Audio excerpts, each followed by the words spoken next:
The East African savanna, 800 years ago, darkness has fallen, and with it, the hunters of the night emerge. The air once filled with the calls of birds now carries a different sound, the low guttural cough of a leopard, the chilling whoop of a hyena pack on the move. A lion's roar, a sound that can travel for miles, shatters the stillness, a declaration of its dominion. Inside a circular enclosure, a family huddles together. The only thing separating them from the most efficient predators on Earth is a carefully constructed barrier of stone and thorn. Yet, they will survive this night, and the next, and the one after that. This is architecture born from 4,000 years of life or death evolution. It is a testament to human ingenuity, forged in the crucible of a continent where nature's most formidable hunters reigned supreme. Here survival was not a matter of chance, but of design. For these early communities, a home was not merely a shelter from the elements, it was a fortress, a shield against the teeth and claws that ruled the darkness. They understood that to coexist with such powerful predators, they had to think like them, anticipate their every move, and exploit their weaknesses. Because in ancient Africa, a single design flaw meant extinction. To comprehend the genius of these ancient defenses, one must first understand the world they were built to withstand. Ancient Africa was a realm dominated by an assembly of apex predators unparalleled anywhere else on Earth. Lions, leopards, and hyenas each had unique hunting strategies. Survival here demanded more than just physical barriers. It required a profound knowledge of the enemy. Our ancestors were the planet's first behavioral psychologists. They studied the hunting patterns of lions, noted the leopard's agility, and understood the hyena's intelligence. This knowledge was the key to staying alive. A defense designed to stop a lion would be useless against a leopard. The challenge was to create a system that could counter multiple threats. This deep ecological wisdom was woven into the fabric of their societies. The engineering that emerged was not just reactive, but predictive. The goal was to outwit predators, creating an environment of such difficulty that they would decide the potential meal was not worth the effort. Across the continent, a remarkable diversity of defensive architecture evolved, each adapted to its local environment. In western Kenya, near Lake Victoria, stands Thimlich Ohinga, a testament to ancient ingenuity. These are not merely walls, they are a sophisticated defensive system. The builders, early pastoralists, needed to protect their livestock and themselves from predators. The walls, over 4 meters high, were built without mortar, using interlocked stones. This method created a structure that was strong, yet flexible, able to withstand a charging animal. The top layers of the walls had looser stones that would dislodge if a predator attempted to scale them, creating a noise that alerted defenders. This served as an acoustic alarm system, startling the predator and alerting the inhabitants. The wall was not just a barrier, it was an active participant in its own defense. Entrances were small and low, forcing predators to stoop, making them vulnerable. The path into the main enclosure was narrow, creating choke points for defense. Thimlich Ohinga demonstrates a profound understanding of predator behavior and physics. The builders designed entrances to neutralize a lion's charge and walls to betray a leopard's stealth. This was not just construction, it was a choreographed response to specific threats. It was a stone fortress that could think, ensuring peace for those within. Across East Africa, the Maasai developed an ingenious solution for nightly survival. Their wealth and culture are tied to their cattle, making protection from lions a priority. Their answer was the Nkang, a multi-layered fortress of living, growing things. The primary defense is a circular fence made from Acacia mellifera, a tree with vicious thorns. A lion charging this barrier would become entangled in a painful web. The construction of the Nkang is a communal effort, reinforcing social bonds.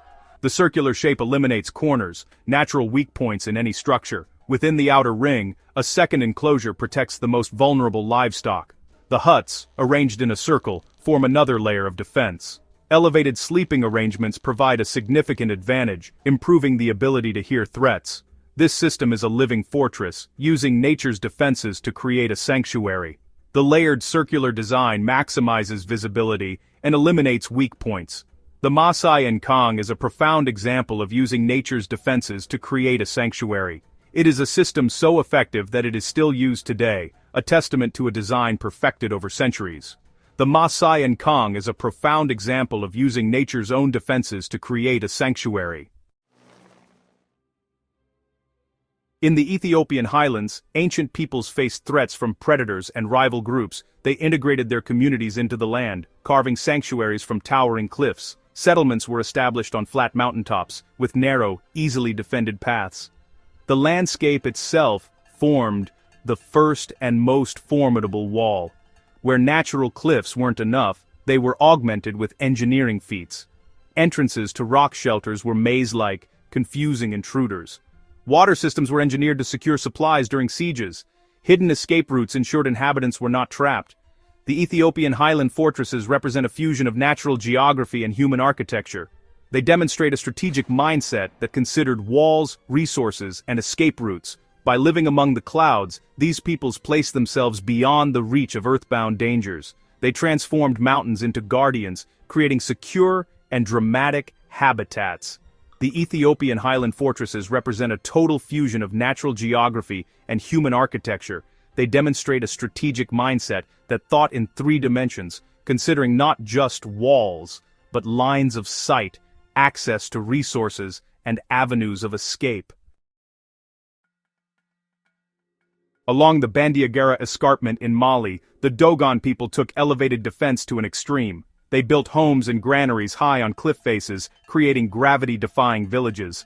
Routes to these dwellings were concealed handholds and footholds, known only to villagers. Ropes, or ladders, were used for the final ascent, pulled up at night for security. This elevation offered total protection from predators. Granaries were built in even more inaccessible locations, safe from predators and elements. The design of these structures was resourceful, using mud, stone, and straw. The layout was complex, with narrow ledges and hidden passages. Backup escape chambers were prepared for worst-case scenarios. The Dogon cliff villages are stunning examples of survival architecture. They represent a commitment to verticality, achieving absolute security. By inhabiting the air, they slept peacefully while dangers passed below. The Dogon cliff villages are one of the most visually stunning examples of survival architecture in the world. They represent a complete commitment to a single defensive principle: verticality. In the Congo Basin, forest communities faced threats from leopard snakes and insects. They built homes in the canopy, creating sophisticated arboreal structures. Platforms were woven from branches, vines, and leaves high above the ground. Access was controlled by a removable ladder, creating an unbridgeable gap. Life in the canopy required new ways of thinking about community. Platforms were part of an interconnected network, linked by rope bridges. This created a canopy city, allowing for social interaction and mutual defense. The aerial lifestyle protected from ground threats like snakes and insects. The elevation offered respite from humidity and biting insects. The canopy cities of Central Africa showcase a deep relationship with the forest. Builders were expert botanists and engineers, understanding every vine and leaf. They created a suspended sanctuary, secure from forest predators. The canopy cities of Central Africa are a remarkable example of adaptation to a unique and challenging environment. They showcase a deep, symbiotic relationship with the forest. In West Africa, the Kingdom of Benin created a colossal network of walls and moats. This was a regional security system, a predator-proof landscape. The walls of Benin were a complex, multi-layered system. Benin City was encircled by a massive primary wall, with a network of earthworks radiating outwards. The total length of these defenses was immense, reshaping the local ecosystem. Within the protected territories, predator-free zones were created. The deep ditches were an impassable barrier for most large animals. This created a landscape of unprecedented safety. People could travel, work, and move livestock under the protection of the earthworks. The urban centers became true sanctuaries, meticulously planned. The defensive design was layered, with a honeycomb of protected spaces. The walls of Benin represent the pinnacle of large-scale defensive engineering. It demonstrates a society that moved beyond protecting a single village. They achieved a permanently safe human landscape, banishing predators. South of the Zambezi River, The ruins of Great Zimbabwe represent the culmination of African architectural traditions. For over 300 years, it was the capital of a vast empire. The great enclosure, with its massive outer wall, is awe-inspiring. Built with over 1 million granite blocks, it was a symbol of power and security. The architecture is inward-sloping and protective, creating secure inner spaces. Passageways are narrow and led to enclosed courtyards, confusing intruders. Elevated living quarters provided a commanding view and ultimate security. The circular design eliminates blind spots and weak corners. The curving walls channel sound, allowing sentries to hear threats. Great Zimbabwe synthesizes techniques seen across the continent. It has the stone mastery of Thimlich Ohinga and the elevated defense of Ethiopia. It employs the circular design of the Masai Boma. It is a city built to proclaim mastery over its environment. Great Zimbabwe is the pinnacle, a safe, permanent, and powerful capital. From the thorn fences of the Maasai to the stone walls of Great Zimbabwe, a unifying thread connects these structures. It was not brute strength that guaranteed survival, but knowledge. A deep understanding of predator psychology and engineering formed the bedrock of these defenses. Each design was a hypothesis, tested nightly in the African wilderness. They were scientific solutions to a biological problem. Modern science confirms what ancient Africans mastered. These techniques still work. In Tanzania, the Living Walls project reduces lion attacks by over 80%. The stone walls of Thimlich Ohinga continue to protect herds. This is not history. It is living, practical wisdom. The next time you lock your door, remember these ancient engineers. Remember those who slept peacefully while lions prowled nearby. Their legacy is a reminder that our greatest tool for survival is our mind.